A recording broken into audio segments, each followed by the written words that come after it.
Good evening, everyone. Thanks for joining us on a new panel for the May Shidia Foundation Media Institute that is conducting this panel entitled Lebanese Arab Relations in the Middle East of Shifting Geopolitical Dynamics under the project Renewing Lebanon's Political and Economic Structures. In partnership with the Public Affairs section at the US Embassy in Beirut, I have very interesting guests from Beirut and Washington. Starting from Beirut, Raghida Durgham, it's a big resume, but let me just give a brief. Founder and Executive Chairman, Beirut Institute columnist, and Nahar Al-Arabi and The National. And Hussein Ibish, Senior Resident, Scholar, Arab Gulf States Institute in Washington. Joyce Karam, Senior U.S. Correspondent at The National at this moment. Well, she has a new journey coming up soon. And a professor at George Washington University.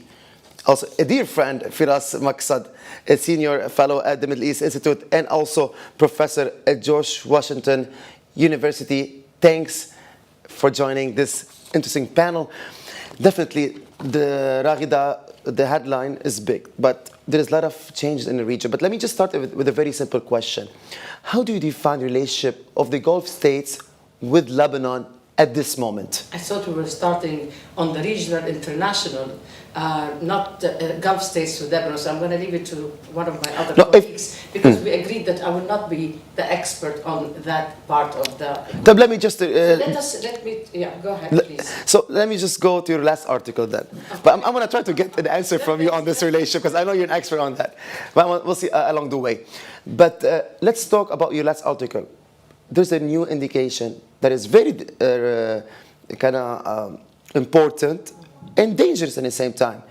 I did get the conclusion that Iran might put on a table a military choice against Israel.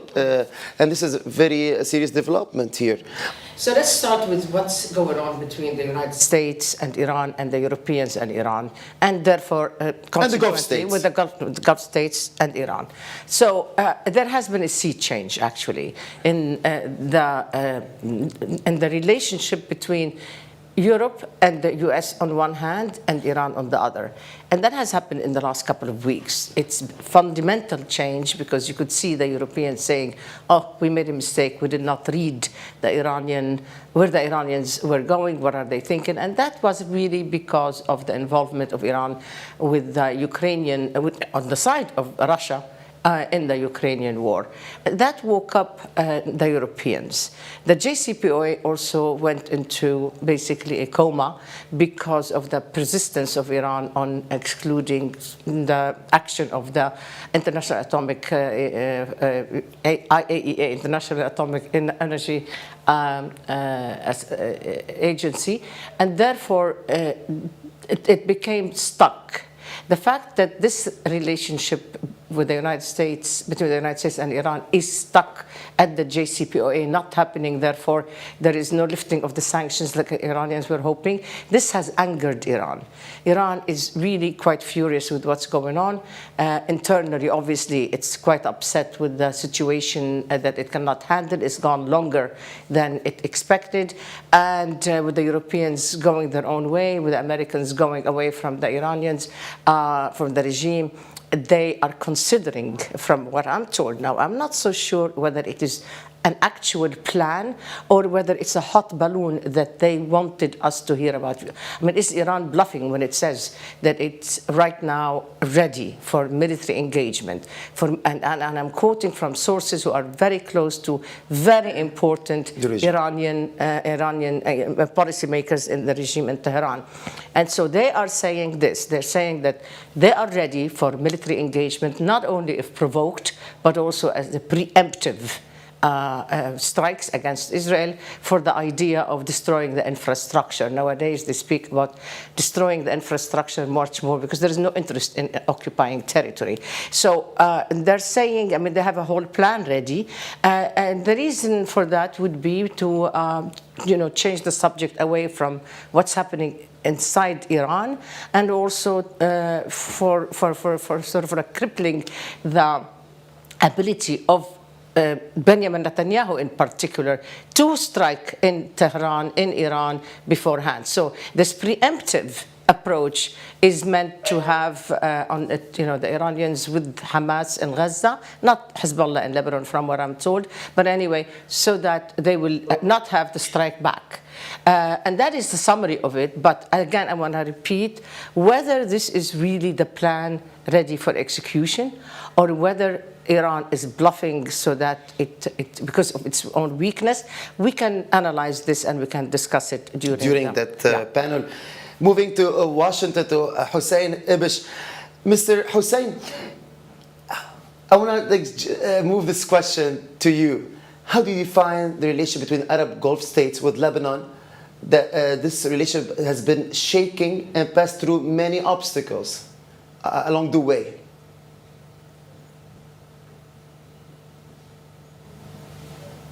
Sorry about that, thank you. All right, so obviously Qatar is the one Gulf Arab country that has been really engaged in Lebanon, and it remains, closely involved and putting in money in different projects and things like that. So more interesting is that the UAE does not seem to be re-engaging. The UAE is still kind of holding back, issuing things like applauding the maritime border demarcation agreement sort of with the US and therefore indirectly with Israel and things like that, but basically not doing much. It's the Saudis who have really re-engaged this year in 2022.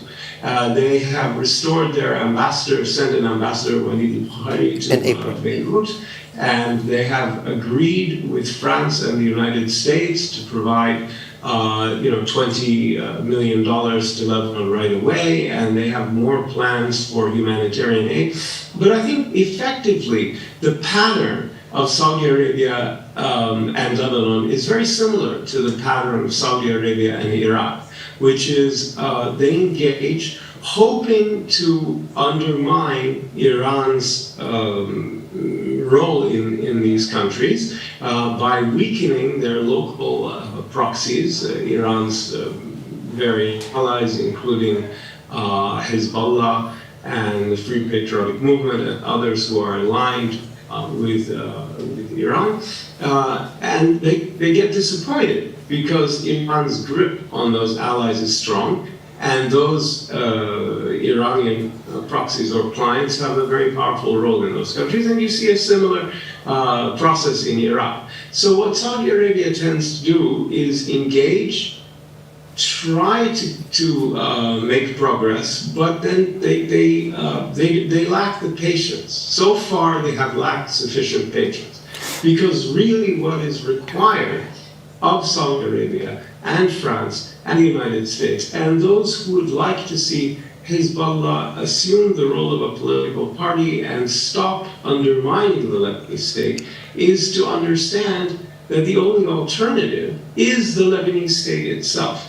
And what building up the Lebanese state requires is taking certain short-term risks that your aid might be co-opted and you might end up suspecting that Mr. Hussein, we're going to go into details. I just want to stop you here for a second and go to... That's my take on it. Yeah, no, I actually, when I expand on what you said, I just wanted to ask Firas Maksad. So do you think that the Gulf countries are take a different approach with Lebanon?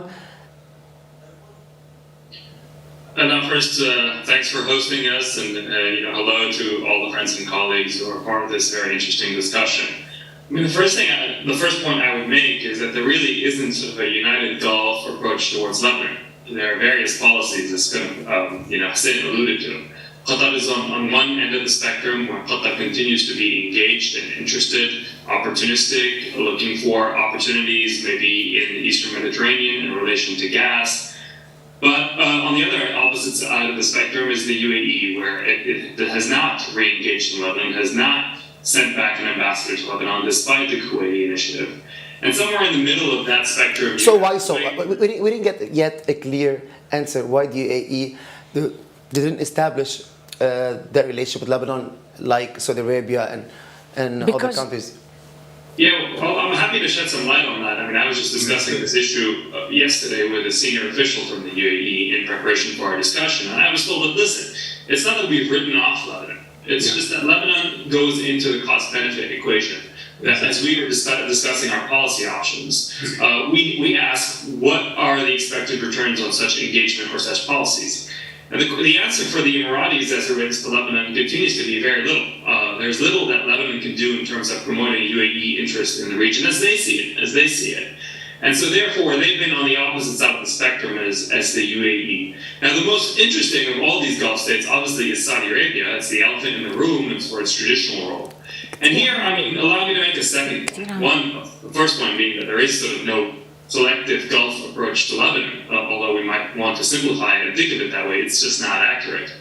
The second point is that the relationship is not just a reflection of what Lebanon is or is not doing. I mean, there's been a lot of focus, and rightfully so, I would think, about sort of the role of Hezbollah, the role of exporting drugs and the Captagon trade, flooding the Gulf markets, the media. But the prime minister took serious measures to limit these actions. Can I just add something to what Firas and Hussein said? I think there is one element, it's the bottom line. I think it's a decision, a very conscious decision that the UAE has taken to give the lead to Saudi Arabia on the issue of Lebanon. Bottom line. Is that decision made by Saudi Arabia or by UAE? The UAE. It's the two different things, Raghida. I just said Who's taking the lead here? I just said Saudi Arabia makes that decision, not the UAE, correct? The UAE has taken the decision that it is right now the time for them to back Saudi Arabia in taking the lead. This is a decision by the UAE. The Saudis did not force them. Basically, it is now most of the Gulf. They have left the leadership to Saudi Arabia, and I wouldn't be surprised if after this World Cup and the actions taken by the Emir of Qatar in embracing the flag of Saudi Arabia, and vice versa. That they too are going to be very, very much on the road of improving relations, the Qataris and the Saudis, but the Saudis will stay in the lead when it comes to Lebanon with the consent of the Gulf states. So I want to ask you, Firas, I want to ask you that. So basically, there is a shift also of the approach I was trying to mention earlier. So basically, now, do you think the Saudis are more interested to establish a relationship with political actors in Lebanon instead of Lebanon as a whole, as we saw in the last electoral election, the parliamentary election back in May 2022? Well, I mean, another point that I was trying to make, the second point that I was trying to make, is that it's not only the relationship between Lebanon and Saudi Arabia, or the Gulf more broadly, is not only a function of what Lebanon is or is not doing. Whether it's Hezbollah or the media attacks, the Captagon that's being exported and flooded into Gulf markets, it's also a function of the changing reality and the generational change in the Gulf. The Gulf simply just does not see the region. It does not see Lebanon the way that it used to. Lebanon's priority in terms of strategic priority is just no longer where it used to be for Gulf states. But you asked me about Saudi Arabia, so I'm going to answer you about Saudi Arabia. I mean, Saudi officials, I think, don't like it when I say this. But, I often like to point out to them when I am in Riyadh that although they complain quite often about American isolationism and an American retreat from the region, Saudi Arabia itself has kind of adopted a policy that is minimalist in its involvement in various places outside of its borders. With the exception of, obviously, Yemen, which they feel is the soft underbelly of the kingdom, and Iraq, with which they share their longest land border, Saudis have really refocused their policy into a domestic one, where they don't want to commit the mistakes that they see that the Iranians are committing, which is imperial overreach. They are rebuilding and restructuring and reforming internally. And so when you ask about sort of what is Saudi foreign policy and what is the strategy and where does Lebanon fit in that strategy, the answer is pretty much sort of one of status quo and one that's focused on regional stability, one that allows for Vision 2030 and the tremendous change that's taking place in the kingdom to move forward. The interest in Lebanon comes a very distant second and third. Firas, so let's try to make this roundtable goes quickly, and we go back and expand on your opinions. Joyce, do you agree with the rest of the panelists here that Yeah, go ahead. that the UAE gave, is backing up Saudi Arabia, gave not that kind of permission, but I mean, not to be involved so much, left the lead for Saudi Arabia, or it was only a policy from KSA to take that lead? Well, first, great to be with you. Great to be with, to see Raghida. It's been a while to be with Firas and Hussein. And thanks to the Mayshubia Foundation for hosting us. It's a very important discussion. On the big questions, I do agree that the UAE delegates the relationship to Saudi Arabia. But there are some variations in the policy. We saw the UAE welcoming, for example, the maritime deal with Israel much earlier than Saudi. We see more UAE engagement, for example, in South Lebanon and other areas, Tripoli, where Saudi is still, taking the back seat. Somehow, I do agree with Hussein that yes, of course, Saudi looks more engaged by returning the ambassador, by holding meetings. But the problem for Saudi Arabia today is still the same. That is the problem in 2005 and 2006. Saudi Arabia has not been able to find a partner in Lebanon in the caliber and the prominence of Rafiq Hariri. Saad al-Hariri did not fill this void. Others have stepped in to become prime minister, have had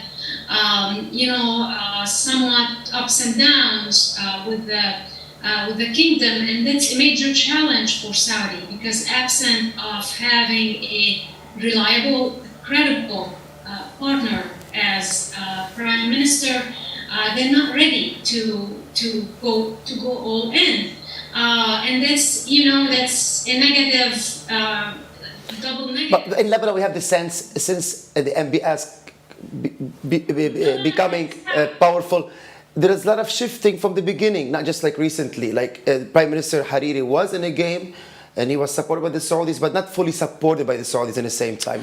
So it seems like KSA had enough from Lebanon. Can we move forward, What do you though, think? rather than stop at what had happened with Saad al-Hariri and the relationship between Saudi Arabia and Saad al-Hariri? Let us really just go forward right now and understand, But don't we have to look at the past? Yeah, and we don't really always have to. No, way? because it's a different story right now. Things have changed. I'll let Joyce finish her point, and then I would like to come in on this. But let's just go forward. What do they want now? Well, never mind what has happened. No. Yeah, this is going to be the second round of Let talk. Joyce Go ahead, finish, Joyce. and then. That's the point I want to stress is we are unfortunately in a lose-lose paradigm. It's bad for Saudi not to be engaged in Lebanon. It's bad for Lebanon not to have Saudi engagement and investments in Beirut. I mean, we've gone from 2016, where the Gulf investment in Lebanon was 76%.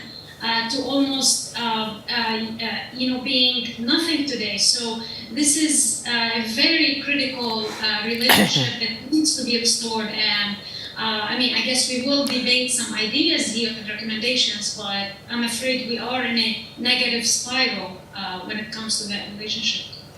Raghida, also we cannot ignore the relationship between Saudi Arabia and USA has been critical lately, especially when the US asked to hide the production of oil, and we know the answer of the Saudis, and they're taken a side along with Russia in the last war now with Ukraine.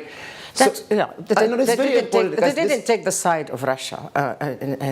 That's a very incorrect statement, because we cannot just let that pass.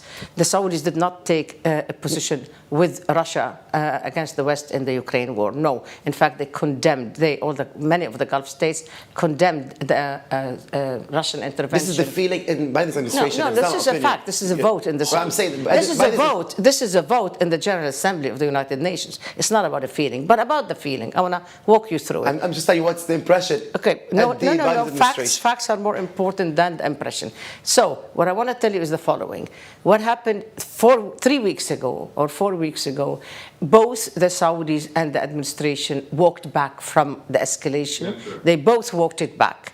The Saudis went ahead with the condemnation, clarifying that. I think in December we're going to see Saudi action with the OPEC plus action, the oil related. And the administration did two things. One of them is to do nothing, which is to say there was escalation in the Congress, and they had to take a position. But then they sent messages to the Saudis that no, we spoke, maybe a bit too roughly, but we will not review the bilateral relationship. So that was that. And from there, at that time on, a lot has happened.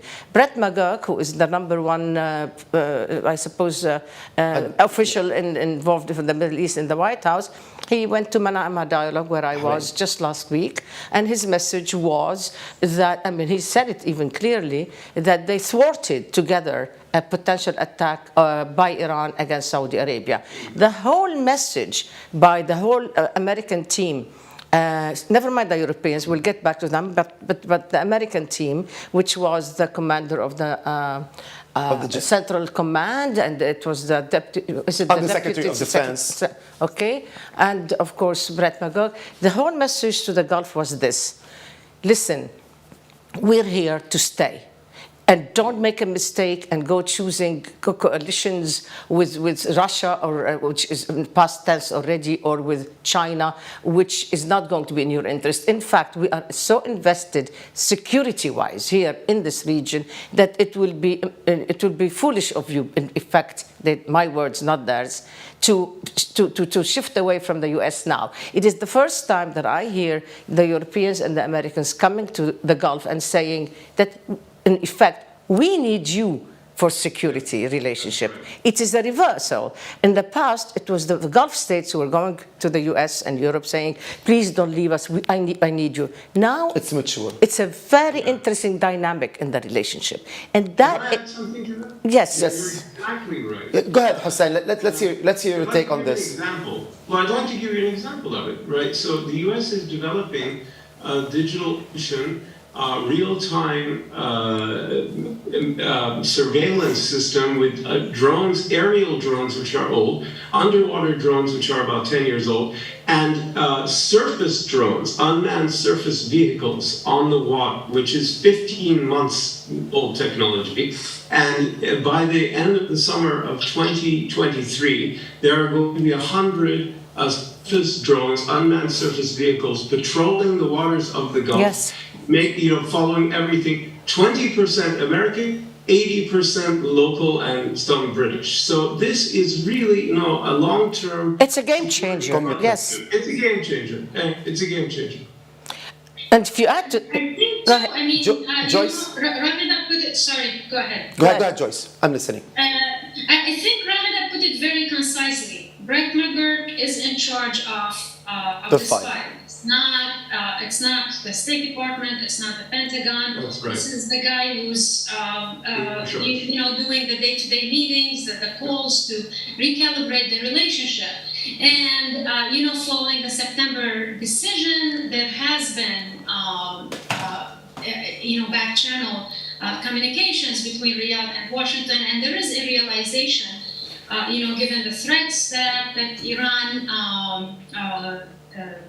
poses to Saudi Arabia, and given the security balance in the Gulf, there is no substitute for American guarantees now. That China cannot fill in that void.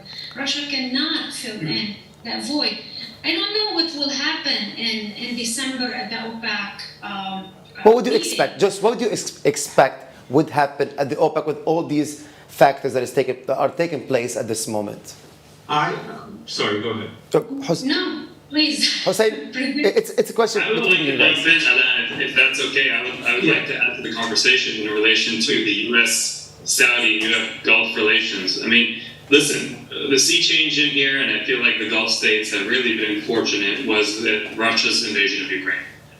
That just highlighted everything that those of us who are part of this discussion have been saying for a number of years now, at least since President Obama announced his quote-unquote pivot to Asia, which is you cannot leave the Middle East. The Middle East is just too important for the global economy, too important in terms of global shipping and strategic choke points. Exactly. There is no way you could see the Middle East away to your competing global hegemons or powers like China and Russia, which were increasingly making inroads, and particularly the Russians in the wake of the Arab uprisings in 2011. So I think the Ukraine war really brought this home to many in Washington, and even as sort of Rachida and others were kind of making very clearly here, even those in the administration who are not necessarily favorable, well, the politics is not favorable on the Democratic side here of a stronger relationship to Saudi Arabia, but I think that very much has settled in now, whether it's... Firas, what happened? I can. If I may just sort of make that Sure. point and finish it, which is that doesn't necessarily translate into a change, going back to what things used to be in the good old days, as many see them, in the Pax Americana of the 90s.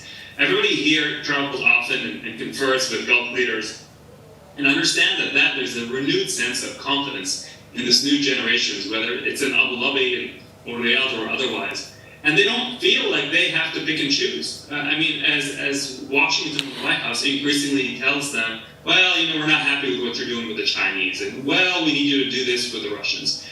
Clearly, you hear from Riyadh and Abu Dhabi saying, well, we're not going to take sides. And in fact, the days, I've been told this a number of times by senior officials, the days of phone calls from Washington tell us what to do. It's over. Behind it. We're not going there. So it's great to see this improvement. Hussein is shaking his head. Let me just get this quick view. Do you think these days are over, that the U.S. will command these countries to how to act? Here's the difference. The difference is, in the past, the emphasis is exactly what Ragida was saying. The difference was that in the past, the Gulf countries, the relationship was structured on the Gulf countries needing the U.S. for protecting them from outside threats. Now, it's a partnership to maintain security and stability. Firas mentioned the choke points. What are they? Suez Canal, Bab el-Mandeb, and the Strait of Hormuz. These are crucial to the world. And one of the biggest points of leverage the United States has over China is 30% of China's energy comes from the Gulf. And the United States, with its local partners, absolutely dominates those waters. And as I mentioned before, is developing these long-term mapping security systems that really creates a very secure partnership. Before I go back to Joyce, I just want to ask you. Yes. Just I want to give you plenty of time. But quickly, I just want to, because we're shaking her head as well. We need to know what to expect in the next OPEC meeting. No, of course, there's going to be a different situation How do you relationship. picture it? No, it's going to be a much better picture between the Saudi Arabia leadership of the OPEC Plus and both Europe and the US. It's going to be different, and because the relationship changed, and the relationship changed over the last 3-4 weeks for a couple of major reasons. We already mentioned the most important one, which is Iran's engagement in the war against Ukraine as a military partner, military partner of Russia in this war. But also, I think let's not forget that, and I mentioned the JCPOA hitting a dead end, but let's not forget the evolution of the revolution in Iran, because that really forced people in the administration to just take another look, to just, like one of them, they say all the time, how can we go back to the negotiating table when they are shooting 15-year-old girls? So that really, these three elements worked their way together with the Gulf coming out and saying, all the Gulf states, Saudi Arabia and others, showed a lot of independence, saying that I don't want to be a pawn in your geopolitical competitions. Then the answer comes from Washington, well, you know what, of course we understand it's not now a matter of of competition amongst countries, but the competition amongst coalitions, and we would want you to be with us. So that is the message. We are together. The word that you heard in Manama all the time, the word together. I wanna together. just, and one last point before it goes away. I want to go to Joyce. Just one moment. What the fundamental change right now in terms of the American administration's view of Iran is impacting, of course, the relationship with the Gulf. One of the aspects is that in the past, 2 months ago, they were saying, well, we will support this revolution, but not the regime change. I sense that there is a very serious readiness to support regime change in Tehran, to somehow. Did it change in the mood, do you think? No, it's not. It's changed in facts. I just listed the facts. Yeah, exactly. I just listed them. But there's something I really want to mention. I need to know, what did it play? So sorry, Hossein, but there's something I'd like to address here. I just want to know if it had any impact about what we are saying right now, the midterm election, the results of the midterm election. Yes. Did it play any impact? Yes. Okay, I want to hear from Joyce, and then I want to hear this from Joyce and come back to you. I want to give her the parole to speak. Of course. And I just want to point out that we're not necessarily seeing a new groundbreaking dynamic between Saudi Arabia and the United States of America. Those two countries have always had disagreements. I mean, go back to the Obama days. And what the Saudi officials expected from Washington then and was not met is somehow similar to today. We go to 1973 and the embargo then. We go to the Iraq war that Saudi Arabia actually opposed to the Arab Spring.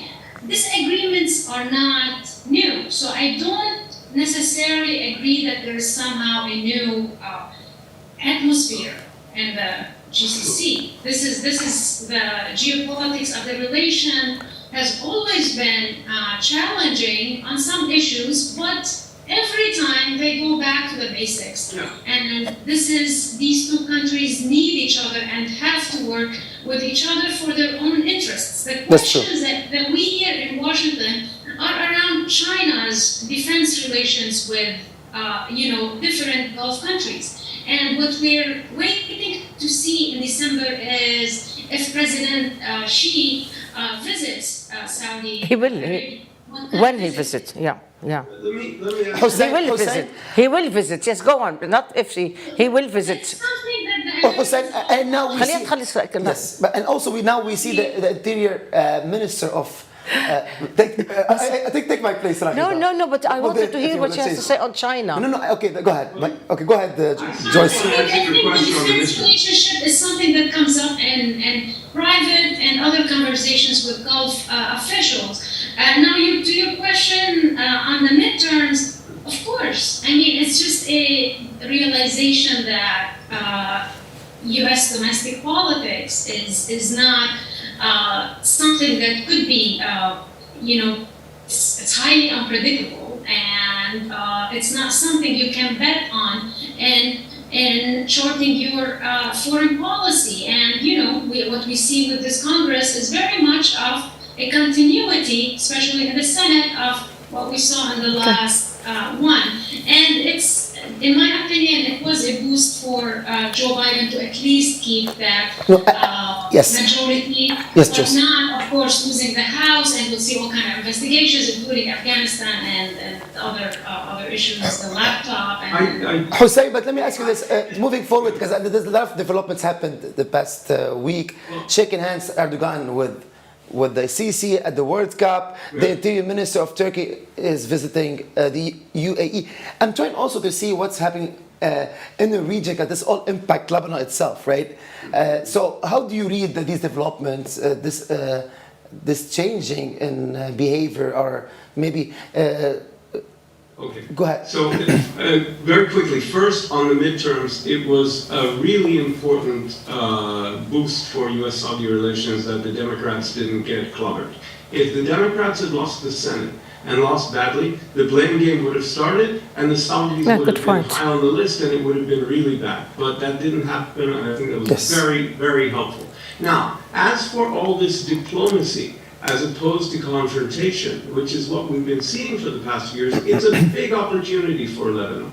Because when there's confrontation and conflict in the region, and insofar as Iran continues that, it is a problem for Lebanon, but when there is all of these attempts at reconciliation and countries are looking at using diplomacy and commerce and investment and soft power and sticky power, which is money, to pursue their interests rather than through war, directly or indirectly, I think it's a very big opportunity for Lebanon because it gives the Lebanese a chance to maneuver, a chance to be a conduit between different countries, a chance to play a more positive role. I think without this mood, this generalized mood, the maritime border agreement with Israel would not have happened.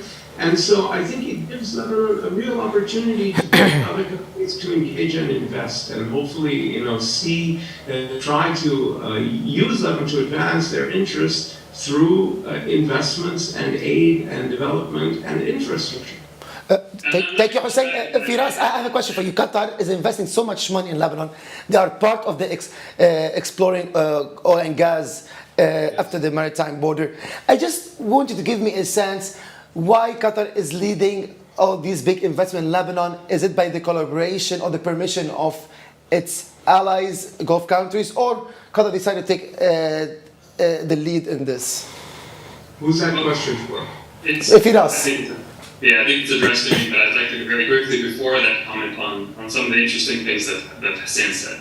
I mean, I do agree with him in the general premise that the process of de-escalation, which we've been seeing in the region in the last couple of years, can be conducive for greater stability in Lebanon and more prosperous Lebanon if the Lebanese know how to take advantage of it. So far, we've seen no sign on the Lebanese side of being able to get their act together, whether it's on the political side of things or on the financial side of things, the IMF recommended reforms or whatnot. So, probably a lost opportunity rather than a meaningful one for Lebanon.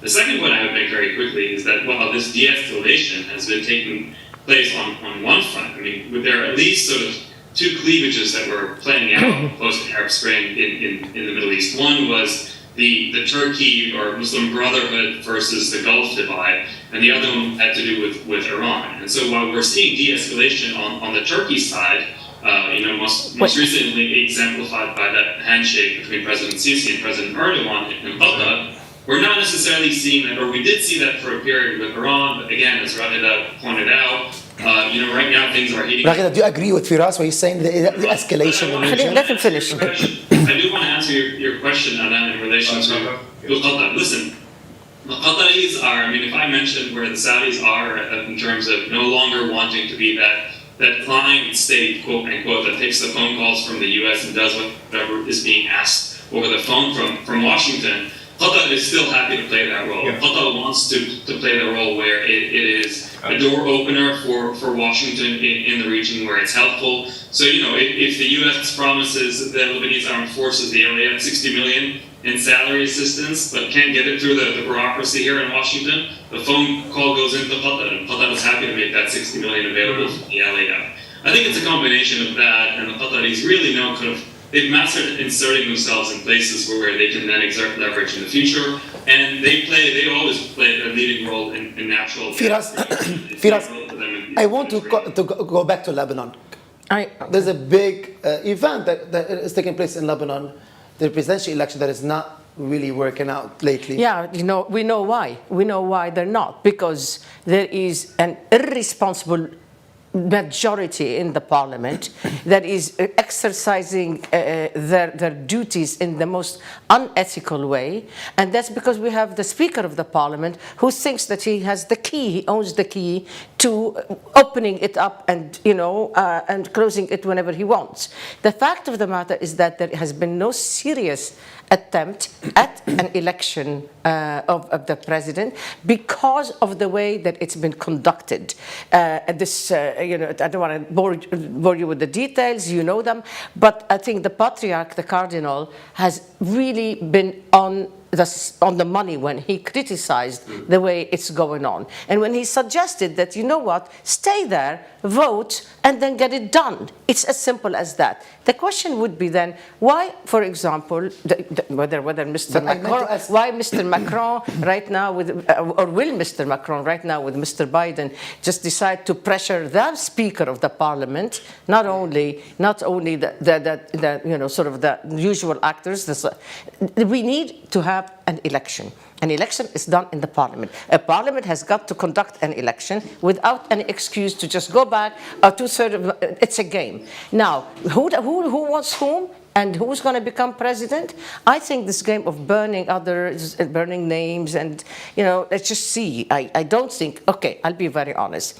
All this what I'm hearing about a Saudi agreement and everybody's agreement is that Mr. Frangieh, that Mr. Of course they do. Okay, I'm giving you the scoop. I'm giving you the scoop. Hold on. Okay, go ahead. Just listen. Because I need to hear the opinions as well on the. Okay, I can go to the other opinions. Finish. No, Raghida, finish. I want to hear the opinion as well. Please go ahead. Mr. Dargham. Mrs. Dargham. Yes. What I was saying is that you hear a lot of noise about, for example, let's just say as an example, that about Mr. Frangieh becoming the choice of everybody. Just because, you know, these parties would say, well, we don't mind and we don't block him, but it doesn't mean that they want him. My information is that he's not the Saudi choice. If you understand how to read the Saudi language, that means they really don't want to support him. That means that's not a veto, but they won't have it. They won't deal with him if he is the president. Therefore, this figures its way into the equation. Involved. Now, if you are, you know, if you're studying who says what when, you will be concluding logically that the only logical president to be who meets the agreement of everybody, the consent of everybody, is General Joseph Aoun. Okay, so if you have General Joseph Aoun eventually as the man that meets the consensus of the outside players, probably the inside ones eventually, then you have to think of what happens in the parliament. Because the parliament can't stay under Mr. Nabi Berri forever. The man is of an age where he needs to retire at one point. That's the only reason why. Right, and he needs to retire. But, you know, then you hear that on the long run, we would have, and you've heard it, that we have names like, you know, Ali Abbas Ibrahim, who also makes a lot of sense because he's got excellent relations with the outside, with the world outside of Lebanon and with the players inside of Lebanon. Then that leaves us with the prime minister. Who is going to be the prime minister? This is where the big problem is, because he or the Saudi could probably have a new face, Allah. Probably this is where maybe the surprise, maybe this is where the surprise might come in, because the traditional faces are not there. I'm finished talking about Lebanon. Go ahead. Okay, Joyce, I would like to hear you talking about Lebanon and the presidential election.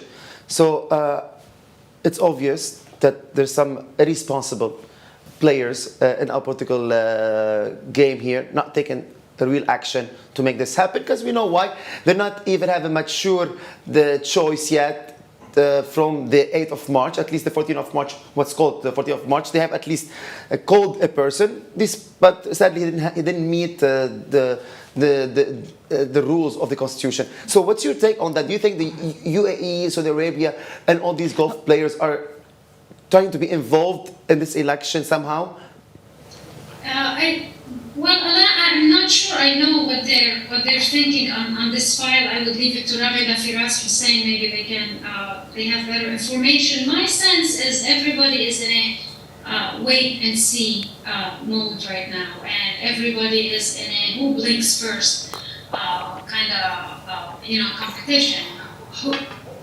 Let's not kid each other. The most powerful bloc now in the parliament is still Hezbollah's, and it depends. So the president is made in Lebanon, or made in Saudi Arabia, or made in the US, or made in Iran? In the past, we've seen, the Lebanese president is made everywhere. It's sort of this global branding that, the major capitals would have to be at least okay with working, including with the last president, Michel Aoun, that they would be okay with it. In the past, we've seen that the Americans have actually flirted with having Frangi, that was almost 10 years ago, as president. I'm not sure this is the case now. I think the expectation here in Washington is let's see how the void plays out and how will who will emerge, as Ravida said, as the consensus candidate. The most important part of this puzzle is who will meet the benchmarks that the international community is looking for when it comes to reforms related, to the IMF loan, when it comes to upholding, So many challenges. Headline security, regional posture. I think this is more important for them than the name of that person. And what Ravida pointed out is very important. Who will be the next Speaker of the House, the Prime Hussein. Minister. So we'll probably be looking at medium-term void, unfortunately, that will make the situation even worse economically in Lebanon and for the average person. But the economy is deteriorating day after day, and this government is not active. There's so many problems. I want to ask Hussein, the Saudis had a clear view about the presidential election. They said if the Lebanese people didn't know how to elect a president that could save them from this struggle, and they want to elect someone who is similar to their past president, that's their problem, not our problem anymore. So basically they're saying, if you have the same choice somehow, we're not going to help, we're not going to be involved, we just want to watch you, and your faith is going to be similar to the past one. What's your take on I that? think the main message from the Saudis has been, we can't do that much for you until you have a president. Been very clear on that. Now the subtext is, obviously, don't give us someone we can't work with. So I completely agree with what Ravida was saying. I think they're...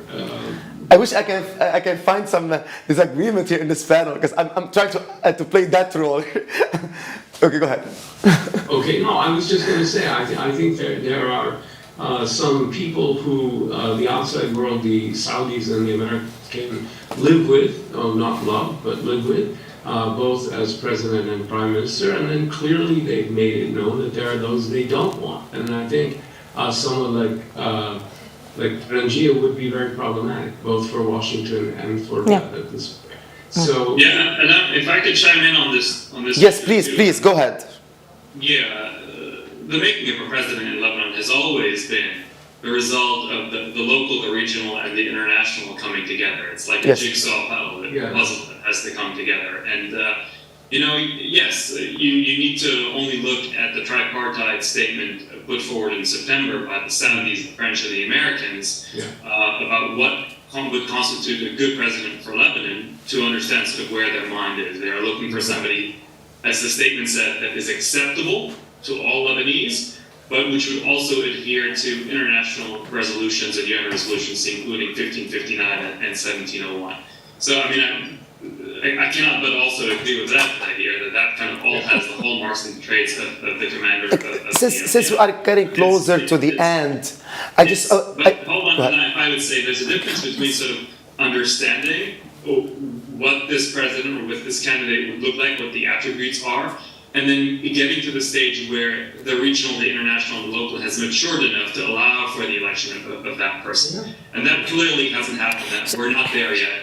Lebanon is not a priority given all that's happening in the world, let alone this war in Europe and the confrontation with China, not a priority for the U.S. administration, not a priority for Saudi and MBS, maybe a bit more so for the French. And so the French continue to carry the water and try to push this ball forward, but it's not past the finish line. The only last thing I would say, if you allow me very quickly, is that, and I put this question to my conversations with French officials, there's been plenty of talk about a package deal, the need for a package deal. And again, Ravida touched on that. What are we going to do with the replacing the LAF commander? Anyway, right now is close to retirement age. What are we going to do with the central bank governor, Al Sademi?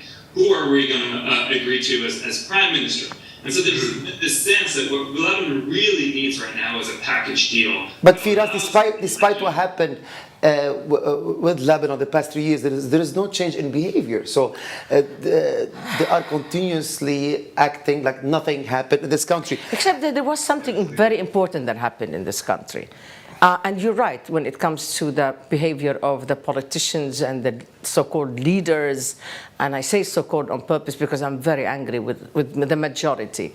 But I mean, something did happen, and it is a precedent when you have the demarcation of the maritime borders between two countries who do not recognize each other, and yet there is this agreement. That is something fundamentally huge that happened. Now we can analyze this and we can say on one hand that this is right now the security that there will be no direct war between Hezbollah and Israel because they both have the profitable agreement. Sometimes but you the mentioned profitable in your article yes. that could be an escalation from Iran. Indeed. They won't use Hezbollah part of this escalation. Exactly. That's exactly what I'm saying. In that case, the profitable agreement will somehow supersede the other considerations, particularly that Lebanon and Hezbollah, in case there is that big confrontation, they would want to leave it at least, as I'm told by people who know better than me, for the sort of the deal thereafter. Yani what I'm trying to say to you is that Hamas in Gaza is right now nominated by the Iranians to be the partner if there is going to be an engagement, military engagement with Israel. But I asked about whether Hezbollah will be an engaged factor. And I was told not necessarily, there's no need. Because at least they're trying to give the impression that Iran is so advanced with its drones, with its missiles, no need of Hezbollah. And that no need right now to engage Hezbollah because that is something that they would need probably for later negotiations, plus the profitable agreement. Don't forget that this, from my point of view and others, this probably meant de facto challenging the very notion of resistance that Hezbollah upholds because it's 1701 plus. It's multiplied by 10. Yes. Yeah. So then in that case, we have to ask ourselves. So on one hand, there is a neutralization of the Lebanese-Israeli borders because of this demarcation agreement. On the other hand, we have the dynamics of the relationship between Israel and Iran. That again, we cannot secure that it's not going to impact Lebanon, no matter what they try to say. So I want to say that yes, there is the outside players, the outside elements, but you're right, Alan. The most important one, the challenge, is the performance of the self-appointed guardians of this country, and they need to be challenged, and that's not happening yet. Okay, so we're going to get a recommendation starting by Joyce. What do you recommend the Lebanese government to do if they want to establish a good relationship with Arab Gulf countries? This government or a future? In general, future government. I mean, maybe we won't have a future government anytime soon. Let's say we call it the government or the future government, any government.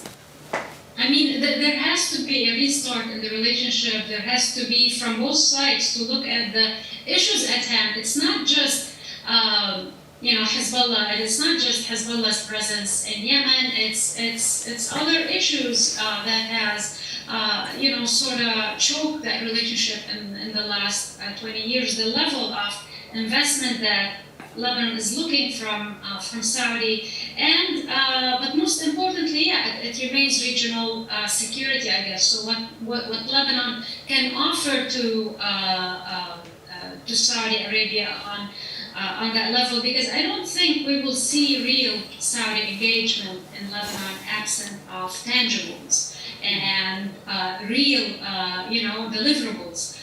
From whoever is the next prime minister, he or she, or the president, or whoever takes power in the country. So the Americans have asked Saudi over and over to engage. And there has been few actions, few statements here and there, but the real restart on the relationship has not happened, and that needs deliverables. I'm pretty sure Prime Minister Mikati knows what the Saudi demands are. Others in the government do too, but Beirut deliver. It's really unclear. So, Thank you, Joyce. thank you so much for hosting us. This was an excellent panel. Great to see colleagues and be with you hopefully next time in person, inshallah. Inshallah. Thank you. Just let's go now to Firas. And if you want to conclude, I'm sure you mentioned many points. How do you conclude a recommendation, again, either for this government or future governments, if they want to re-establish a very proper and trusty relationship with the Gulf countries? Well, and it's very simple, and I keep hearing it time and again in my discussions in the Gulf. The first thing that Lebanon needs to do is to get its house in order. And you get your house in order by electing a president. And now, as much as some of us, including myself, would like to see a president that clearly respects international and UN resolutions and reinforces state authority, the simple reality in Lebanon is that it's going to have to be a compromised president. And it's going to be a compromised president, hopefully along the lines of somebody who is acceptable to all parties, but also could move the ball forward in terms of restoring relationships with not only just the Arab Gulf countries, which are crucial for Lebanon's economic and financial future, but also with the West, Europeans, and the Americans. We need a prime minister and a cabinet of able experts that is able to move forward on IMF-recommended reforms and unlock the much-needed assistance. And that government needs to have the support of most major parties in Lebanon, because there's going to be a great deal of pain coming down the pipeline. It needs to have the support of major political and social swaths of the Lebanese people. Yes. And then ultimately, I would say that only then would you create the conditions for the Gulf to re-engage in Lebanon. It's by no means a guarantee. The Gulf, again, as I mentioned time and again, has its own priorities. Lebanon is not as important as it used to be in those set of priorities, but at least you create the conditions for meaningful re-engagement. Thank you, Firas from Washington. Stay in Washington. I want to actually jump to a quick question to Mr. Hussein. I want a quick answer and then go to your recommendation. Mr. Hussein, do we see Saudi kind of make a deal with Israel, part of the Abraham Accord, anytime soon? Because it also have a big impact in the future on the relationship with Lebanon and Gulf states and all that. No, they're not going to do it anytime soon. They get most of what they want already. There are real problems for them. They have an Arab leadership role. They have an Islamic global leadership role. They have brittle domestic politics, and there's no real need for them to do it. But they have strong ties under the table and a collaboration, especially facing Iran's challenges in the region. They're not going to do it anytime soon, especially not with this new, very obnoxious, very right-wing Israeli government. No. Okay, and now a quick recommendation. It could be one sentence. Okay, I think Firas is right. The Lebanese have to first elect a president and start get the government working again. And then if they're serious in the long run, everything hinges on reforms. They have to start the reform process. This is the catch-22. They don't want to do it, but everything depends on that for the future of the country. And I'll give a recommendation for the Gulf countries. They need to engage with Lebanon with persistence and patience and understand that it is in their interest to rebuild the Lebanese state and go for long-term goals rather than get discouraged by short-term problems. Thank you, Hussein. Mrs. Raghida, before recommendation. No, yes. Well, this is very Yes, interesting Mr. conversation. Darham, yes. And I like to see you always smiling, especially as you get so much passionate about what you talk about your expertise in this region.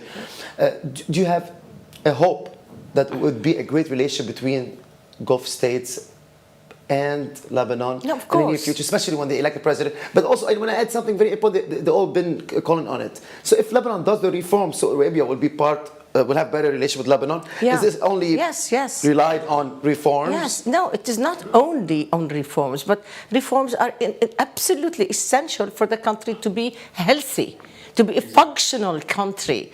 I mean, again, you need to also, what we haven't touched on, and we need to just mention quickly, is our neighbor, our other neighbor, Syria. We need to pay attention to what's going on there, because there are certain, again, there's no time to go into it, but we cannot forget what is going on in Syria, whether it's Turkish incursions, whether it is the Russians giving Iran the upper hand there, whether it is Israeli, where we see the Israeli-Iranian relationship manifest itself, whether in confrontation or whether in accommodation. I think, will be impacted directly. I think the recommendation I would make is to stay the course in the demarcation of the borders of Lebanon, not only with Israel, but also with Syria, so that you can stop the smuggling, you can stop the sort of milking the Lebanese people and their economy, so that through the smuggling. So that's a very functional recommendation I would make.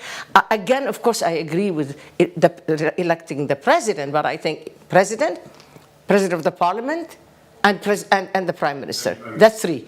Because I think it's time to think, instead of one preempting the other or waiting for the other, or what do you say? What is it? Paralyzing the other, because we have seen this game going on. I think maybe the right approach is to have that package deal. And for change, I would not agree with Firas, because most of the time I agree with Firas. I don't like the idea of let's wait for a president who meets everybody's consent. What's the word he used? توافقي. I think. What did he use the word? Yeah. I don't agree with that. I think vote to get a president. We're not going to expect a confrontational president, but go for the process of voting, rather than reaching arrangements behind the scenes. Taswiya. But this has been the case. That's enough. But that's wrong. Change that course. Exactly. Change that course. Act responsibly. The country is in a disastrous situation. It's time to really function as one claims, instead of playing the constitutional game. Play by the constitution. Well, there's so many greedy players that they won't get. Oh yes, that is. Raghid Darghan from Beirut, Hussein Ivish, and Firas Maqsad, and Joyce Karam from Washington, D.C. Thanks for joining this panel. It was very constructive and very interesting. Come back to Beirut. Come back. We want to thank the MCF Media Institute and the Public Affairs section at the U.S. Embassy for organizing this project. Good evening.